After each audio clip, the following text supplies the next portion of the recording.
Suzuki Gixxer curve disk নাকি Gixxer FI disk?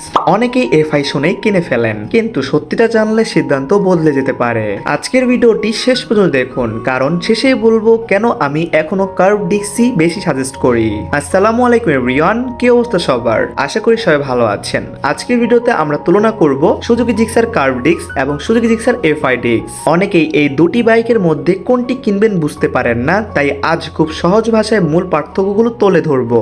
প্রথমে আসি ইঞ্জিনের কথায়। দুটি বাইকের প্রায় 155 সিসি ইঞ্জিন ব্যবহার করা হয়েছে, তবে পার্থক্য হলো একটি কার্বোরেটর আর একটি এফআই। এফআই ভার্সনে ফুয়েল সাপ্লাই অনেকটা অটোমেটিক ভাবে নিয়ন্ত্রণ হয়, ফলে ঠান্ডা অবস্থায় স্টার্ট, নির্গমন নিয়ন্ত্রণ এবং ফুয়েল ডেলিভারি কিছুটা উন্নত হয়। অন্যদিকে কার্ভ ডিস্কের সবচেয়ে বড় সুবিধা হলো এর সহজ মেইনটেন্স। দেশের প্রায় সব গ্যারেজেই কার্বোরেটর সার্ভিস করা যায়। কোনো সমস্যা হলে খুব সহজে এবং তুলনামূলক কম খরচে সমাধান করা সম্ভব। এবার আসি পার্টস এবং রক্ষণাবেক্ষণের বিষয়ে। এফআই বাইকে সেন্সর, ফুয়েল পাম্প সহ কিছুটা অতিরিক্ত যন্ত্রাংশ থাকে। এগুলোর কোনো সমস্যা হলে খরচ কিছুটা বেশি হতে পারে, কিন্তু কার্ভ ডিস্কে খরচ কিছুটা কম। পারফরমেন্সের দিক থেকে বাস্তব রাস্তায় দুটি বাইকের পার্থক্য খুব বেশি অনুভব করা যায় না। সাধারণত ব্যবহারকারী হিসেবে আপনি খুব বড় পার্থক্য পাবেন না। এখন যদি আমাকে জিজ্ঞেস করেন আমি কোনটি সাজেস্ট করব, আমার ব্যক্তিগত পছন্দ হলো সুজুকি জিক্সার কার্ভ ডিস্ক, কারণ এটি সহজ মেইনটেন্স করা যায়, খরচ তুলনামূলক কম, দেশের যে কোনো মেকানিক সহজেই কাজ করতে পারেন এবং দীর্ঘদিন ব্যবহার করার জন্য এটি একটি নির্ভরযোগ্য অপশন।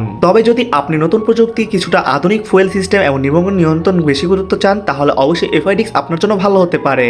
সবশেষে বলবো, বাইক কেনার আগে শুধু এফআই বা কার্ভ ডিস্ক দেখে কিনবেন না। বাইকের কন্ডিশন, হিস্ট্রি এবং কাগজপত্র অবশ্যই এগুলো যাচাই বাছাই করে কিনবেন। আমি অবশ্য বলেছি ব্র্যান্ড নিউ বাইকের কথা, তাও যদি আমরা ইউজ বাইক কিনতে চান তাহলে এগুলো অবশ্যই মাথায় রাখবেন। ভিডিওটি যদি আপনার কাজে লাগে বা উপকারে আসে অবশ্যই একটা লাইক দিন, আপনার মতামত কমেন্টে জানান। ভালো থাকবেন, আল্লাহ হাফেজ।